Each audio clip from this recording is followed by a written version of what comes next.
A couple of incidents over the last week got me really thinking about RV insurance, and I wanted to put together a video to clear up some common misconceptions. First, a viewer reached out to me after a hit and run incident that sent them into a rollover while towing their trailer. They're now dealing with a complicated insurance situation because hit and run claims can be handled very differently depending on your state policy. And then I came across a video from a motorhome dealer making the claim that travel trailers don't really need insurance because they're covered by the truck that's towing them. Not really sure why he waded into these waters, but there is some truth to that. There's a kernel of truth to that, but it's also the kind of advice that can leave people with tens of thousands of dollars in uncovered losses. The reality is that a lot of RV owners don't fully understand what their insurance does and doesn't cover until something goes wrong. So today, I want to walk through some of the biggest misconceptions about RV insurance, explain the different types of coverage available, and talk about some things you should consider before you ever need to file a claim. I'm Jason Epperson. This is RV Miles. Welcome back, everybody. First, of course, I want to say this is not legal advice. I'm not an insurance agent. This is just an overview of some things that you might want to be thinking about and questions to ask.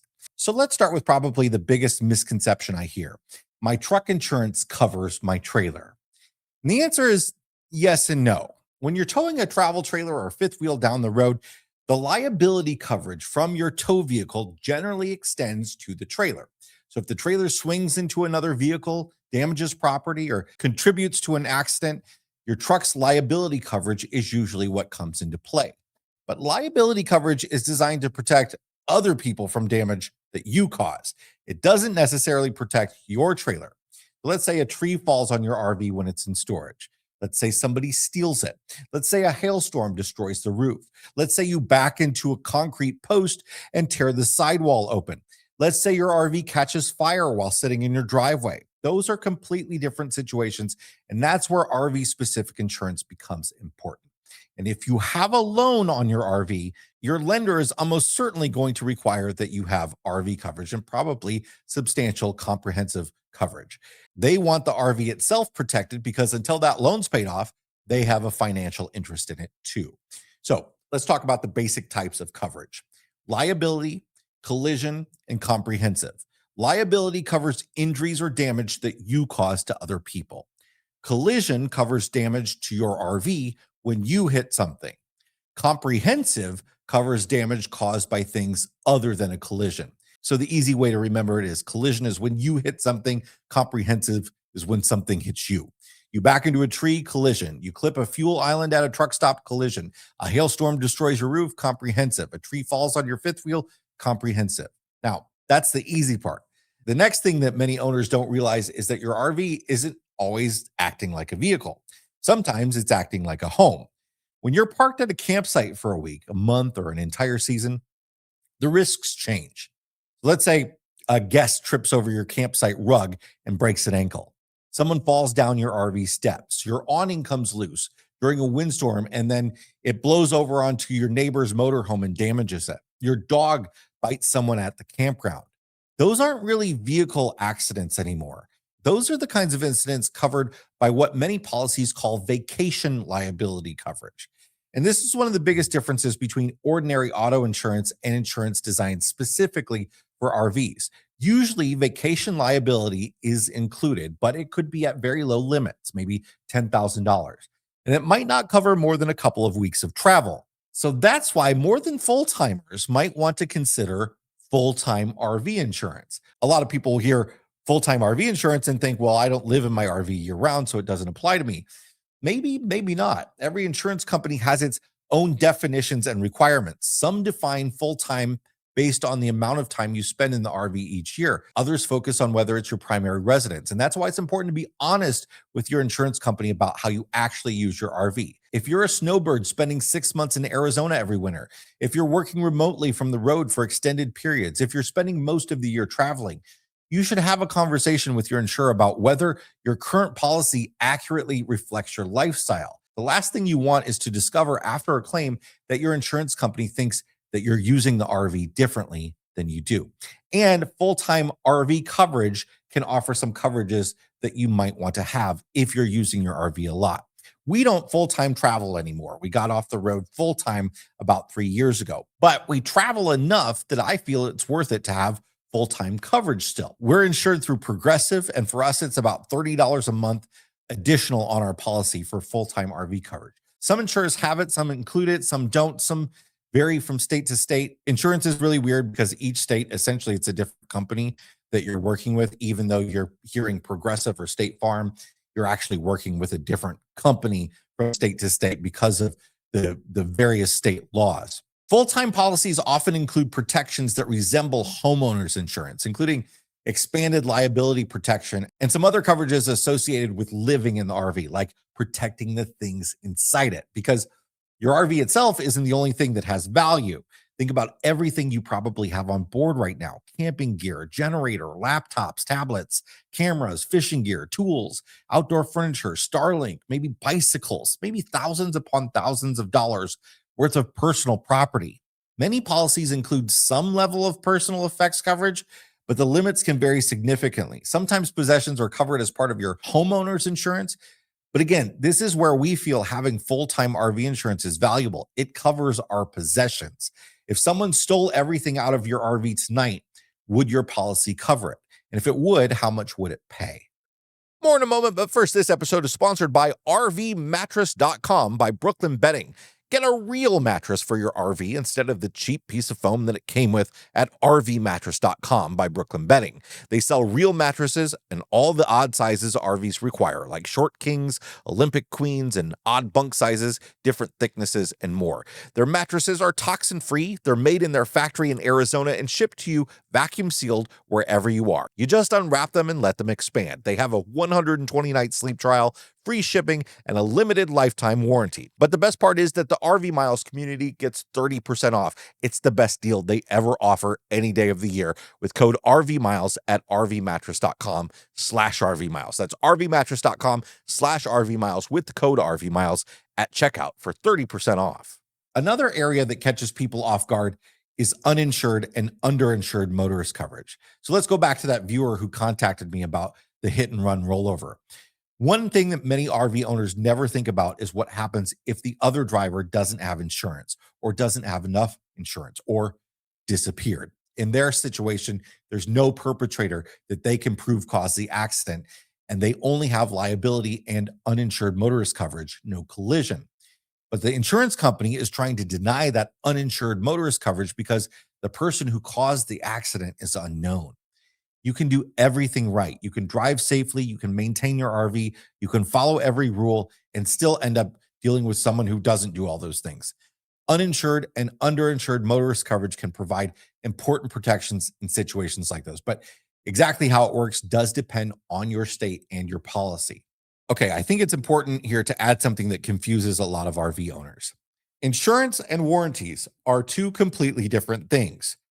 Insurance covers sudden and accidental losses, accidents, storm damage, fire, theft, vandalism. A warranty or a service contract generally covers certain mechanical or component failures. If your air conditioner quits working because a component failed, that's potentially a warranty issue. If a hailstorm destroys your air conditioner, that's potentially an insurance issue. If your roof is damaged by hail or tree branches falling, that should be insurance. But say your roof comes detached under normal conditions, like driving down the road, the roof fabric just starts pulling off. That should be a warranty case. Sometimes you'll have insurance and warranty fighting over who's supposed to pick up the bill. Did you inspect that roof every 3 months like the warranty documentation required? If an axle hanger separates from the frame, is it because of a poor weld or because you hit a big pothole?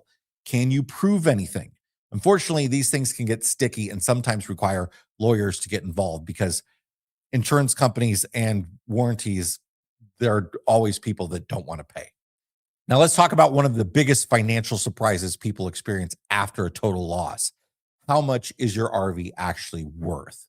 Many RV owners assume that if their RV's totaled, they get a check for what they paid. And that's usually not how it works. Many policies use actual cash value, and that means depreciation is taken into account. The insurance company looks at what your RV was worth immediately before the loss occurred, not what you paid for it, not what you owe on it. what it was worth. Some policies offer replacement cost coverage or total loss replacement coverage, and those policies may provide a new comparable RV if yours is declared a total loss, depending on the policy terms. And then there are agreed value policies. With agreed value coverage, you and the insurance company agree ahead of time what the RV is worth. If it's totaled, that's generally the amount used to settle the claim. And then there's stated value coverage. And this one sounds similar, but it can work very differently. In many cases, stated value policies still allow the insurer to consider the actual cash value at the time of the loss. So the details are all going to vary by the policy, which is exactly why it's important to ask questions before you buy your insurance. And value may not be anywhere close to what you owe on the RV, even if you're getting total replacement. Gap insurance covers the difference between what you owe and what the insurance is willing to pay out. Gap insurance is something that a lot of people question whether they should buy or not. And again, it's a personal thing to you. It's going to depend a lot on how much you put down on an RV and how much that loan is. Gap essentially covers the gap between what insurance pays out and what you owe. Even though gap doesn't actually mean gap, it stands for guaranteed asset protection. Often your dealer is going to try to sell you gap insurance, and you could get it through them. I recommend that you take a look at what your insurance company will charge for gap. It's usually a far better deal. If you buy it through the dealership on your loan, you're going to pay a flat fee. That's going to be the amount of gap coverage that you have over the length of the loan. But if you sell that RV and you don't have that loan anymore, you can get a refund on what was left over of that gap coverage. If you buy it through your insurance, you're paying like a small monthly rate, so you don't really have to think about that. But the key takeaway is don't just ask what your premium is, ask how the RV will be valued if it's destroyed. Now let's talk about storage, because many RVs spend far more time parked than they do traveling, and a lot can happen while an RV is sitting. Hail, wind, fire, theft, vandalism, trees, rodents, water damage. One of the biggest misconceptions I hear is that because the RV is sitting in storage, it doesn't really need insurance. But some of the biggest losses happen when an RV is parked. And that includes when it's at a dealership. If you've got your RV at a dealership being fixed for 5 months, it's your insurance that needs to cover that.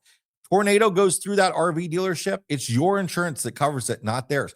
Theft happens at that RV dealership, it's your insurance that needs to be on. So you do need to have it insured in those situations. Before you decide to drop coverage during the off season, make sure you understand exactly what protections you're giving up. Now, I want to share one personal preference. This isn't a requirement, but I think it's worth listening to. There are certainly people who insure their truck and RV separately, but I personally prefer having both insured through the same company. If my truck and trailer are involved in the same accident, I'd rather deal with one insurance company than multiple companies potentially pointing fingers at each other. Could you save some money by splitting them up? Maybe, but probably not. You're probably getting a deal by putting them together. For me, that simplicity during a major claim is worth something. That brings me to my final point. The purpose of insurance isn't to protect you from things that are likely to happen. It's to protect you from things that would financially wreck you if they did happen. The goal isn't to buy every coverage available and to max everything out. The goal is to understand your risks and make informed decisions about which ones you're comfortable carrying yourself.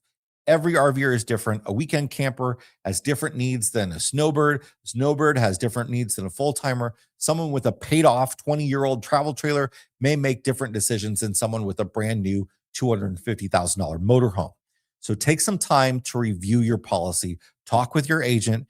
It's worth it to actually have an insurance agent and not just buy insurance online. Even the big online insurers like Progressive, they have agents that you can talk through your coverage with, explain exactly how you'll use your RV, ask about vacation liability, ask about full-time coverage, ask about personal property coverage, ask about uninsured motorist coverage, ask about how your RV would be valued after a total loss. Because most RV insurance horror stories start with the same sentence, I thought I was covered for this. And that's a conversation that's much easier to have before you need to file a claim. Thanks for watching. If you found this episode helpful, hit the like button. If you want more like it, subscribe. We'll see you next time. Bye, everybody.